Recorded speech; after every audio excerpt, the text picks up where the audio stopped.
Hi అండి. అందరికీ నమస్కారం. Welcome to my channel. ఈ వీడియోలో ఏపీ ఉద్యోగులకు, పెన్షనర్లకు దసరా కానుక శుభవార్త, డీఏ మరియు ఐఆర్ ప్రకటన. దీనికి సంబంధించిన పూర్తి తాజా సమాచారాన్ని వీడియోలో తెలుసుకుందాము. వీడియో అయితే ఎక్కడ గాని స్కిప్ చేయకుండా ఎండ్ వరకు చూసేయండి. అప్పుడే ఇన్ఫర్మేషన్ పూర్తిగా అర్థమవుతుంది. అలాగే వీడియో చూస్తున్న ప్రతి ఒక్కరు వీడియోకైతే లైక్ చేయండి ఫ్రెండ్స్. ఈ వీడియోని తోటి ఉద్యోగ, పెన్షన్ మిత్రులతో అయితే షేర్ చేయండి. కొత్తగా మన ఛానల్ చూస్తున్నవారు ఇంకా ఎవరైనా సబ్స్క్రైబ్ చేసుకోకుంటే వెంటనే మన ఛానల్ సబ్స్క్రైబ్ చేసుకోండి. దీని ద్వారా నేను చేసే లేటెస్ట్ వీడియోస్ అన్నీ మీ వరకు రీచ్ అవుతాయి. ఇక ఆలస్యం చేయకుండా వివరాల్లోకి అయితే వెళ్ళిపోదాము. ఫ్రెండ్స్, ఇక విషయానికి వచ్చినట్లయితే ఉద్యోగులు, ఉపాధ్యాయులు, సర్వీసు మరియు ఫ్యామిలీ పెన్షనర్లందరికీ సూపర్ గుడ్ న్యూస్. దసరా కానుక వచ్చేసింది అంటూ ఎప్పటి నుంచో ఎదురు చూస్తున్న పెండింగ్ బిల్లుల చెల్లింపులకు సంబంధించి శుభవార్తలు.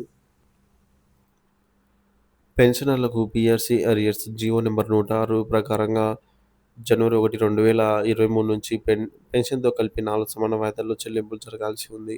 కానీ ఇంకా పెండింగ్‌లోనే ఉన్నాయి. ఇక these orders shall be come into force that is 1 January 2022. పెన్షనర్లకు పెండింగ్ బిల్లుల జీవో ఇచ్చినప్పటికీ అమలు కాకపోయేసరికి ఈ విధంగా పెన్షనర్లు తీవ్ర నిరాశలో అయితే ఉన్నారు. ఇక పెన్షనర్లకు మరియు ఉద్యోగులకు డీఏ అరియర్స్ 734 కోట్లు సుమారుగా పెండింగ్‌లో ఉంది. డీఏ గానీ, డీఆర్ గానీ అరియర్స్ రాష్ట్ర వ్యాప్తంగా ఎక్కడా కూడా జమ కాలేదనేది తాజా సమాచారము. పెండింగ్ బిల్లుల చెల్లింపులు ఇంకా ఉన్నటువంటి బిల్లుల లిస్ట్ ఇక్కడ చూడొచ్చు. ఇంకా ఏమేం పెండింగ్ ఉన్నాయంటే ఏపీ ఎంప్లాయీస్ ఎస్ఎల్స్, డీఏస్, అలాగే పెన్షనర్ల డీఆర్, 11వ పీఆర్సీ అరియర్స్, మెడికల్ బిల్లులు, జీపీఎఫ్, ఏపీజీఎల్ఐ, అలాగే జీఐఎస్, టీఏ ఇతర బిల్లులు పెండింగ్‌లో ఉన్నాయి. ఇంకా దసరాకు GPF loans, APGLI loans, surrender leaves, ఎస్ఎల్స్, TA bills, police department వారికి ఈ మేరకు పెన్షనర్ల మెడికల్ రియంబర్స్‌మెంట్ బిల్లులు, రిటైర్మెంట్ అయిన రావాల్సినటువంటి పెండింగ్ బిల్లులు పేమెంట్ జరగక అయితే ఉన్నాయి. మరి ఈ ఉద్యోగులు మరియు పెన్షనర్లకు ప్రభుత్వం నుంచి రావాల్సిన డీఏ, డీఆర్ సమాచారం ఈ విధంగా అయితే ఉంది. అందులో మొదటి 2 డీఏలు మాత్రం జీపీఎఫ్ వారికి వచ్చి ఉండవచ్చు. సీపీఎస్ వారికి అవి కూడా రాలేదు. ఇక మిగిలిన 5 డీఏలను కలిపి పీఆర్సీలో అయితే కలిపేశారు. ప్రభుత్వం చెప్పింది కానీ ఇంతవరకు ఎవరికీ దానికి సంబంధించి అరియర్స్ రాలేదు. పీఆర్సీ ఇచ్చిన తర్వాత కూడా మరొక 3 డీఏలు పెండింగ్‌లో అయితే ఉన్నాయి. మొత్తానికి ఇప్పటికే ఒక సీపీఎస్ ఎంప్లాయీ ఒకే 10 డీఏల అరియర్స్ రావాల్సి అయితే ఉందన్నమాట దాదాపుగా. అవి స్క్రీన్ పైన చూడొచ్చు. ఫస్ట్ డీఏ వచ్చేసి మనకు జూలై 1, 2018 నుంచి చూసుకుంటే ఈ విధంగా రెండవ డీఏ జనవరి 2019, జూలై 2019, జనవరి 2020, జూలై 2020, జనవరి 2021, జూలై 2021, జనవరి 2022, జూలై 2022, అలాగే జనవరి 2023, జూలై 2023 మొత్తం కలిపితే మనకు దాదాపుగా ఈ డీఏల బకాయిలే సుమారు 200 నెలలకు సంబంధించి రావాల్సి ఉంది. ఇంకా ఉద్యోగ పెన్షనర్లకు జనవరి 2024, జూలై 2024, అలాగే జనవరి 2025 మరియు జూలై 2025 డీఏలు కూడా ప్రకటించాల్సి ఉంది.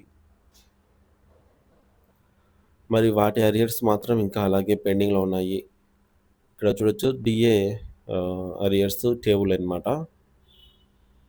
జూలై 2018తో డీఏ వాల్యూను 0 చేశారు. అక్కడి నుంచి మనకు డీఏ అనేది 0 నుంచి ప్రారంభమైంది. ఇప్పుడు మనం ప్రెజెంట్ తీసుకుంటున్నటువంటిది జూలై 2023 డీఏ అంటే 33.67%. ఈ విధమైన బాకీలు ప్రభుత్వం ఉద్యోగులు మరియు పెన్షనర్లకు పెడుతూ ఉంటే ఒక సాధారణ ఉద్యోగి ఎలా తన కుటుంబాన్ని సక్రమంగా ముందుకు తీసుకెళ్లగలడు? ఇకనైనా నూతనంగా వచ్చిన ప్రభుత్వం అర్థం చేసుకొని ఉద్యోగుల సంక్షేమం దృష్టిలో ఉంచుకొని తగు చర్యలు చేపట్టాలని అయితే ఉద్యోగ పెన్షనర్లు కోరుకుంటున్నారు. అయితే ఇప్పుడున్నటువంటి తాజా సమాచారం ఏంటంటే ఈ విధంగా పెండింగ్‌లో ఉన్న డీఏ, డీఆర్‌లలో కదలిక రానున్నట్టు సమాచారం అందుతుంది. అతి త్వరలోనే 2 ఇన్‌స్టాల్‌మెంట్‌ల డీఆర్ అరియర్స్ విడుదలకు సంబంధించిన ట్రెజరీ వారికి సమాచారం అందినట్టు తెలుస్తోంది.